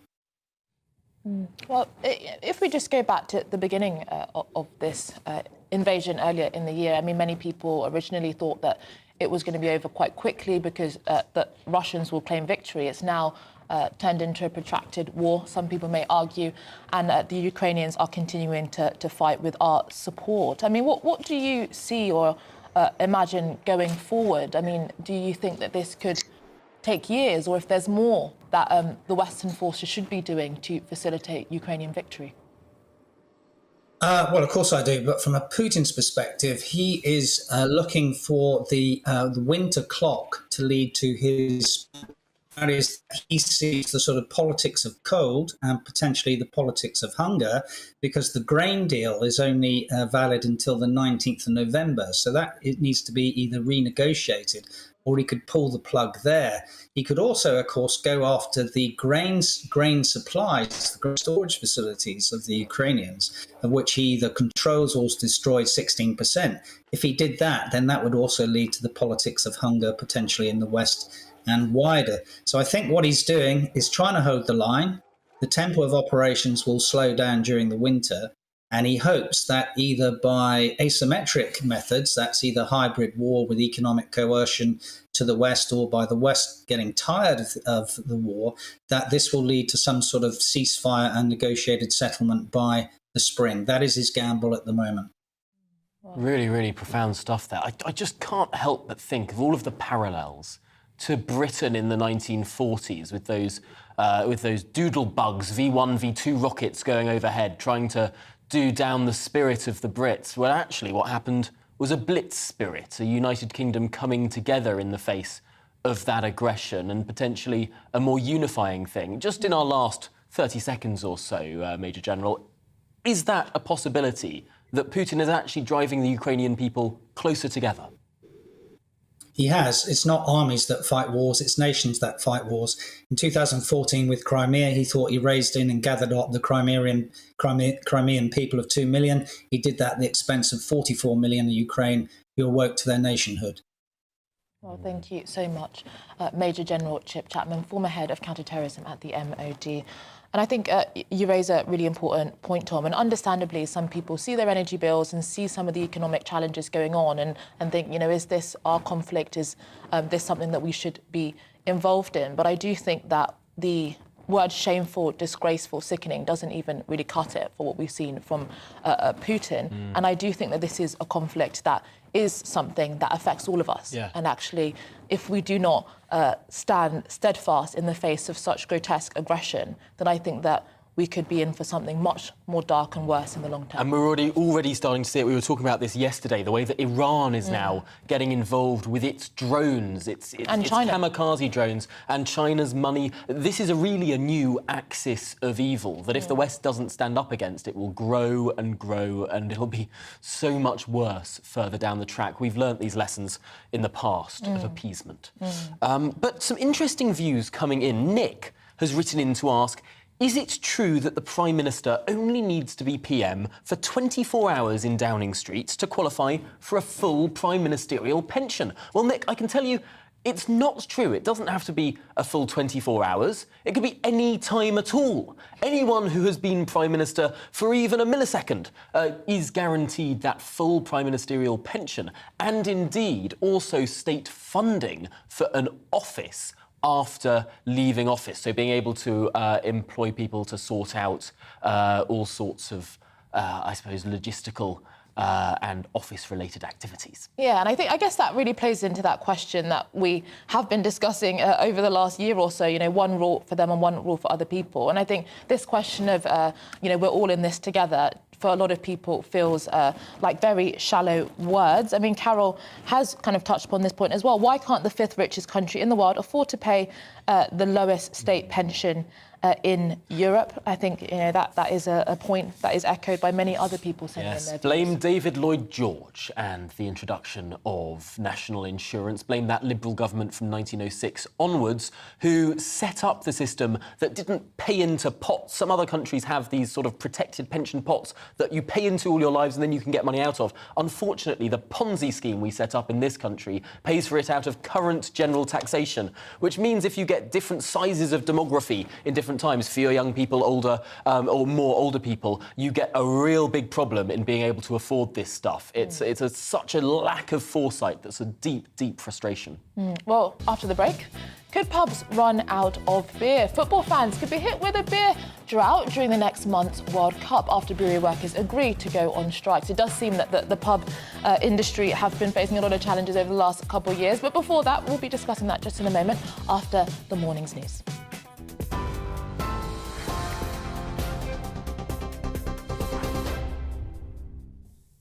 It's 11:32. I'm Rhiannon Jones in the GB newsroom. The government's at risk of collapse after a turbulent 24 hours. Last night, confusion over a fracking vote brought chaos in the Commons. As Conservative MPs were told it would, then it wouldn't be treated as a confidence vote. It came after Suella Braverman's resignation as Home Secretary. Sources close to the Deputy Prime Minister, Theresa Coffey, say she denies manhandling Tory MPs to force them to support the government during Labour's fracking vote. It follows reports on social media that one was in tears as they were led into the No lobby to vote against the motion. Business Secretary Jacob Rees-Mogg also insists he saw no evidence of anyone being coerced. The government won the vote with a majority of 90. A survivor of sexual abuse says victims will feel cheated if the report from the independent inquiry into child sexual abuse isn't hard-hitting. The document, which is due to be published in the next half hour, will include two parts: victims' and survivors' voices, as well as recommendations for change. And a US citizen, Anne Sakoulis, who's accused of causing the death of a British teenager, Harry Dunn, is due to enter a plea later. She's charged with dangerous driving following a crash in Northamptonshire in August 2019. She had diplomatic immunity and was allowed to leave the country 19 days after the collision. TV online and DAB+ radio, this is GB News.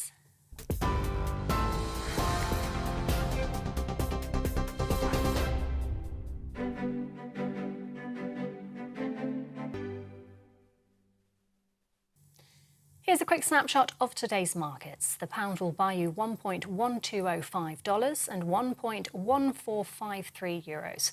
The price of gold is £1,457.92 per ounce, and the FTSE 100 sits 6,906 points.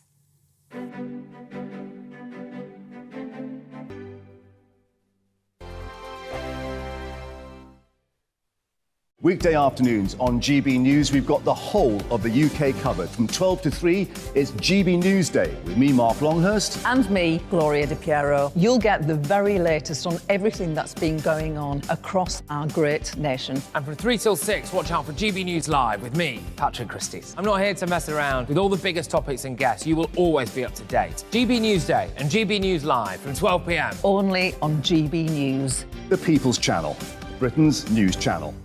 Hello there, it's Eamon Holmes here from Breakfast on GB News. We're not just on your television and your screens, you know. We're on DAB plus digital radio, so you can listen to your favourite shows on the move. If you've not yet listened to GB News Radio, it's very simple. We're on your radio player and tune-in apps, on your smart speaker, phone or tablet, or online at gbnews.uk. Take us with you wherever you go. GB News Radio. You never have to miss a moment of the People's Channel. Join my show Farage, 7 p.m. till 8 p.m. Monday through Thursday. And there you will get opinion, analysis, debate, and I'll cover stories that nobody else dares to touch. You've been cancelled. Join the club. Oh my goodness me. And then for the last 15 minutes, talking pints. We're over a drink. We have a civilised conversation with someone. We very often disagree, but we do it in a grown-up way. Come and join me on Farage. Hello, I'm Simon Evans. Join me on GB News for Headliners at 11 p.m, where I'll be joined by two of the country's top comedians as we take a look at tomorrow's newspapers tonight. If it's a big story, we'll be covering it, I guarantee, but we'll also have some fun along the way.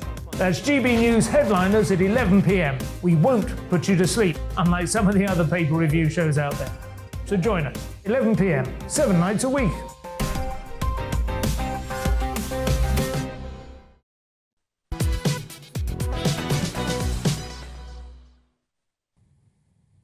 Well, it's 11:36. This is To The Point on GB News with me, Anaya Falarin-Eman and Tom Harwood.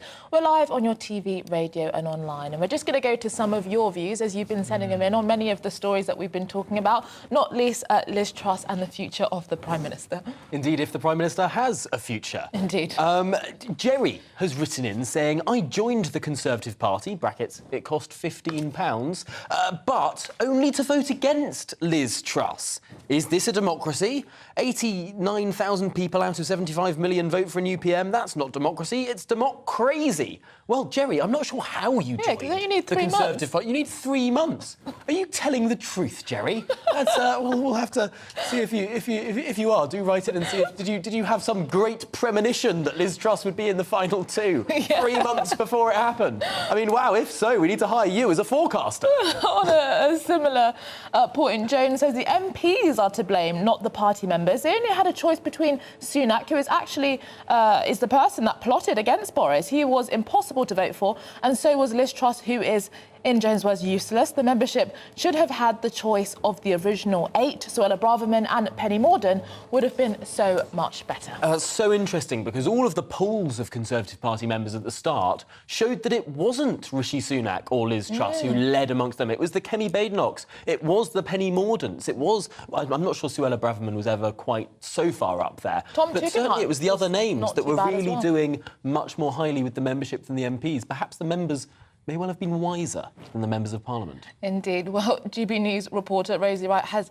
been speaking to people in Westminster asking about what they think about Liz Truss and the state of the Conservative Party. I don't think the party is behind her at all, to be honest. Even like cabinet ministers are like not really falling in line for her. So yeah, I don't think she can stay much longer. I don't even know how she's even got into power because we haven't even voted for the last couple of prime ministers anyway, so it's all confusing to me. Do you have any faith in the Conservatives right now?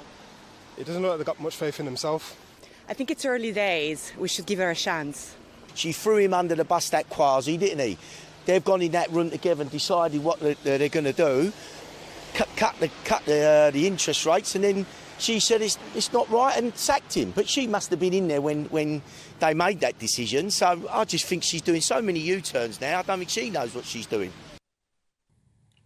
Well, we're now into double figures of Conservative MPs who are calling on Liz Truss to resign. We'll keep you up to date throughout the day on that. But it is interesting just hearing those people in Westminster, perhaps not the most representative part of the country. No, but there was a diverse range of views there. It was interesting, one of the women saying that she thinks that we haven't given Liz Truss a chance. But I would say, you know, she went in there with her eyes open. She knew that she had a huge task on her hands and that she didn't necessarily have the majority support of the Conservative Party in the House of Commons. So in some sense, you can say that she knew what she was doing. But sticking with the plosives this afternoon, from politics to pubs. Well, if the pubs haven't been hit hard enough already with the cost of living crisis, there's another issue to worry about. Yes, football fans could be hit with a beer drought during next month's World Cup after brewery and delivery workers have voted to go on strike. Wow, well, Unite, the UK's leading union, claims the strike could see a fall in 40% in the supply of beer to pubs, and this could have a knock-on effect into the Christmas after hundreds of brewery staff walked out in a row over pay. Well, joining us now is Michael Kill, CEO of the Nighttime Industries Association. I mean, pubs have really had a hard time. We had them closed down during COVID. We also have had the energy crisis, which has really driven up bills for many pubs, and now there's possibly a drought and a strike. I mean, this seems like the pubs can't win at this time. We can't. It just seems to be as we overcome a barrier, another one comes up. I mean, the strikes within the rail service have been a huge impact on, and as we move into a really critical period, particularly with the World Cup, there's a huge concern that this is going to have an impact. We're already seeing impacts in terms of CO2 supply. So, you know, the industry needs support, and there has to be a consideration when the Chancellor comes to deliver the budget on the 31st. Well, today we're expecting some legislation from the government over what's called minimum service requirements for railways to make sure that strikers can't take out our critical national infrastructure.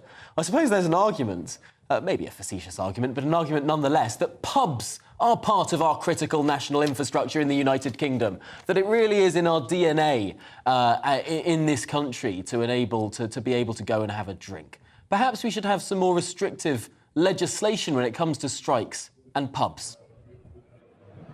It's a very difficult question because freedom of speech, I think, is very important. But as you can appreciate, you know, when we're in a current situation as we are with cost inflation just coming off the back of a crisis, you know, that places an inordinate amount of pressure on businesses and it's a huge concern and has to be a consideration for people striking for right or wrong reason. But I think freedom of voice, I think, is very, very important. The challenge that we have ahead of us is something that's got to be considered not only by the government, but also by local authorities in terms of how they approach what's going on a local basis. So I think at the moment we're in such a precarious position. We just need stability. We need to end the uncertainty, and we need people to deal with some of the issues around people striking and the reasons why they're striking, because we don't talk a lot about them. We talk about the issue of striking predominantly.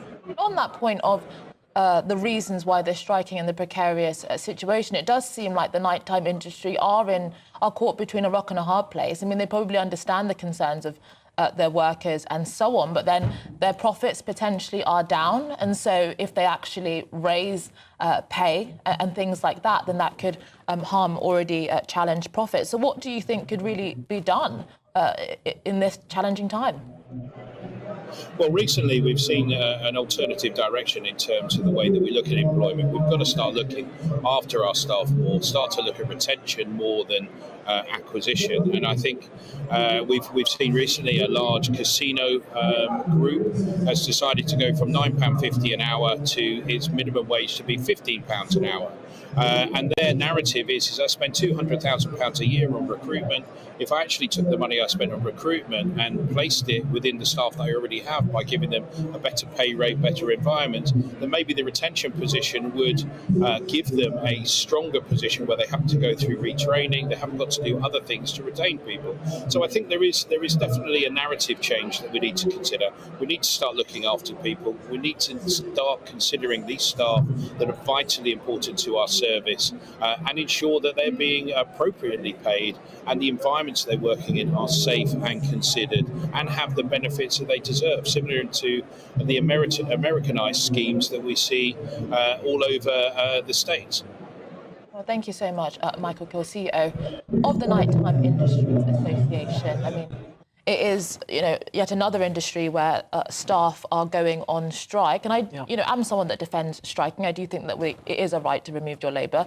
And also, ordinary people are having to pay for a lot of the decisions that are not necessarily they're responsible for. But on top of that, we are in a cost of living crisis. We are in an economic crisis. We all want a pay rise, essentially, but it's not clear whether companies can afford it. I've always had a tricky time with strikes because, of course, people should be able to remove their labour. But part of the problem with the strike legislation is that then employers are forced to continue to pay people for not working, right? I mean, there is an argument to say, of course, remove your labour, but then don't be surprised if your employer lets you go. But then, arguably, then that would kind of tip the balance towards the bosses, which is what people, particularly in the labour movement and ordinary people that are subject to these forces, don't want to happen. Well, I suppose it depends how tight the labour market is. And at the moment, the labour market is very tight, so unions have a lot more power, but at times when it's a lot more... Perhaps not as much power in the early kind of Thatcher years. Many people argue that she crushed the unions and they have nowhere near as much power. You can't call a general strike in the way that you probably could in the 70s and 80s. No, that's certainly true. And, of course, because we have many fewer nationalised industries, the way that unions work within nationalised industries were more powerful. I should just update everyone. 12 Conservative MPs have now publicly called to go, and we've been talking about a chaotic day in Parliament today, but of course that was following the resignation and the rigmarole in Parliament. But it's not just politics that we are discussing, because politics comes down, it's downstream, it flows from economics. Of course, inflation last month returned to its 40-year high of 10.1%. Now, that's being driven by food prices mainly, even as energy prices dip a little bit. So what about the economy? Has Jeremy Hunt's appointment as Chancellor started to have an impact? Well, joining us now is our economics and business editor, Liam Halligan. Thank you so much for joining us again on the programme. I mean, we have this new Chancellor. Some people are arguing that he has steadied the ship. Would you agree? Not particularly. I mean, the main reason I think why the markets calmed down a little bit when Jeremy Hunt basically stood at the dispatch box and put Liz Truss in special measures he did announce a £32 billion set of tax increases as opposed to a £45 billion set of tax cuts, which was the mini budget. But what was also going on behind the scenes is that the Bank of England was reassuring the market, saying we're not going to carry on for a while with what we call quantitative tightening, that is, selling bonds to the market. So there were technical things going on behind the scenes. And I do think the Bank of England strayed beyond the realms of even-handedness by saying immediately, we've had a meeting of minds with Jeremy Hunt, sort of shooing away a previous Chancellor that was painted as irresponsible. I agree. Just on that union point that you were talking about, it's interesting. See, back in the mid and late 70s, when I was sort of a kid and becoming, watching the news and so on, trade union membership in the UK was over 50% of the workforce. It's now about 25%. But within the public sector, it's very, very high. And some of the public sector unions are pretty militant in their rhetoric. And this autumn, we've got various pay review bodies coming through. So I'm sure there will be quite a bit of industrial action, unfortunately, this autumn. And I wanted to just come back on something that Tom said, or endorse something that Tom said. Look, politics is so often driven by the economy, but now the economy really is centre stage if you know where to look. Of course, we've had the high drama of the shortest ever serving Home Secretary in British history, 43 days. It's astonishing, and a very muscular letter sent to the Prime Minister. But that was basically a row about economics, because what the Prime Minister was trying to do was to push the Home Secretary into allowing a lot more people to come into the UK on visa schemes, so Downing Street could then convince the Office of Budget Responsibility that there will be more growth through more immigration. So again, that came down to economics. And why was Suella Braverman pushing back on the immigration? Not because she's racist, she is from an immigrant community, but because she knows from her immigrant experience, and I've talked to her about this, I've known her for a long time, that many people feel acutely the lack of housing, the lack of social services. Yeah. Immigrants are often, I know from my own family's experience, immigrants are often competing for, council housing and so on. Now, I'm not saying that Suella Braverman is completely right. In fact, I've written a book suggesting why that case may not stack up about immigration. But it is, again, an economic imperative leading to a massive political falling out, a spectacular falling out between the Prime Minister and our Home Secretary. And, of course, it's jeopardised one of the big Brexit benefits of a trade deal with India. Diwali is on Monday, the 24th of this month. And that was the deadline by which we were supposed to get that Indian trade deal. Suella Braverman's comments on Indian visas seem to have kicked that into the long grass. Narendra Modi, the Prime Minister of India, no longer coming to the United Kingdom. Yeah, a trade deal with India, which on some definitions is the world's fifth biggest economy. It's obviously the world's most populous democracy. It's potentially a tremendous trading partner for the UK. We have such links to the Indian diaspora here, British diaspora there, and yet, it hinges on immigration, and Suella Braverman wanted to put her manifesto commitment on immigration ahead of a future Indian trade deal. And, Liam, we're going to have to leave it there. Just to update viewers, Sir Graham Brady has just been filmed walking in to number 10. Now, we're not going to read too much into that at this stage, but we will keep you abreast of all of that information as we get it. Yeah, no, it's interesting because you think that economics is a significant driver of politics, undoubtedly, but I would say the emphasis is perhaps on culture. I see the relationship between culture and politics perhaps is more important, because I do think the culture we have shapes what we think is possible in terms of how to respond to these economic challenges. Although I suppose culture becomes a bigger part of our lives if we're feeling richer. If we're struggling to live and heat and eat and all of those things, culture, I suppose, takes a smaller part of our lives. Maybe we'll revisit that philosophical debate another time. To stick on culture. Children who transition to a different gender can currently do so with a medical intervention. However, waiting lists are long, with waiting times often being years. This has prompted some young people to seek cross-gender related medication through unregulated methods. However, children buying puberty blockers could be referred to police or social services in a bid to curb this potentially dangerous trend. Well, joining us now is Professor Michael Biggs with new evidence revealing a tragic story about a child in the Netherlands who died indirectly by puberty blockers. So a very sad and tragic case, as we just had in the introduction. I mean, could you just explain to our viewers what puberty blockers are and why and under what circumstances are they used in children? So puberty blockers are essentially drugs that shut down the production of sex hormones. So effectively, for a male, it's effectively being chemically castrated. And so they have been used for various different conditions, for example, prostate cancer. And they've been licensed for those conditions. They're also used in a way that is not licensed for treating children experiencing gender dysphoria. What are some of the side effects or effects in general of... So the effect is to shut down those sex hormones, and they're being used for gender dysphoria. The idea is that this is the first stage.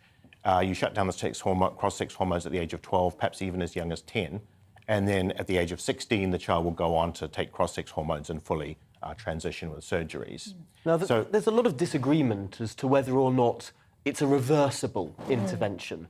Shutting down those cross-sex hormones, I suppose some people argue if you stop taking those blockers, the ordinary sex hormones then do their thing, but a bit later. Other people say they get a bit stunted. What's your view?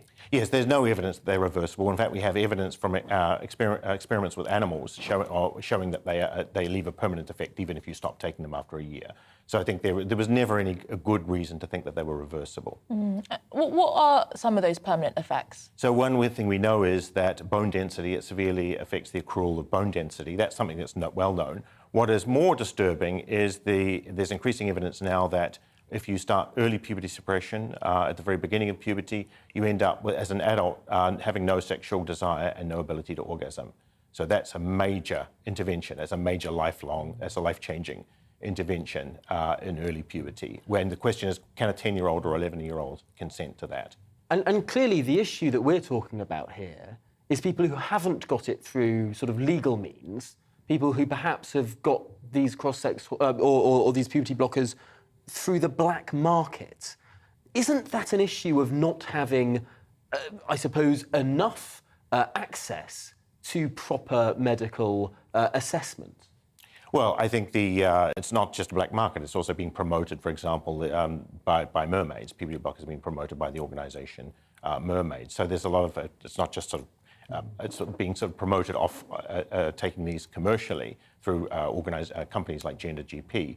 But I think the main thing is the question is, what is the robust evidence for this? And there is no really convincing evidence that they have the positive effects that they're being pretended. Yeah, and just finally, because we don't have a lot of time, obviously a very important subject that we talk about a lot on the channel. I mean, what do you think? Why do you think this is such a difficult subject to really talk about? Because for most people, talking about child protection, healthcare, and making sure that vulnerable kids get the right treatment they need for the challenges that they're experiencing. But there is so much hostility and polarisation when discussing this. Why do you think that is, and how do we resolve that and move forward? Well, I think the hostility is because there are certain sort of activists, and not all, of course, who are transgender, who believe that any questioning of the science behind this is motivated by malevolent intentions. And so, therefore, it shuts down the normal process of scientific investigation. For example, puberty blockers have never been put in a clinical trial in this use for gender dysphoria. And despite that, they're promoted and they were promoted by the NHS until recently. Well, Professor Michael Biggs, we're going to have to leave it there. We're at the end of the programme, but thank you very much for coming in and sharing that story. Yeah, I mean, a really important subject with lots of sensitivities, and, we hope to discuss this with nuance and compassion. Well, yes, that's it for us, I'm afraid, today on To The Point, but don't go away anywhere. It's GB News Day next, and of course, Gloria and Mark will be exploring exactly what on earth Sir Graham Brady has been doing, going in to number 10. So far, I say 12 public calls for the Prime Minister to resign. Follow it all with Gloria and Mark after this. Hello, Alex Deacon here with your latest weather update from the Met Office. Turning into quite a wet day for much of the UK, but much of Wales, Northern Ireland, certainly a bit brighter and drier than yesterday, and it is still very mild out there. Low pressure is anchored out to the southwest, and it's throwing up these weather fronts. Quite a wet start across much of Scotland, and this little weather feature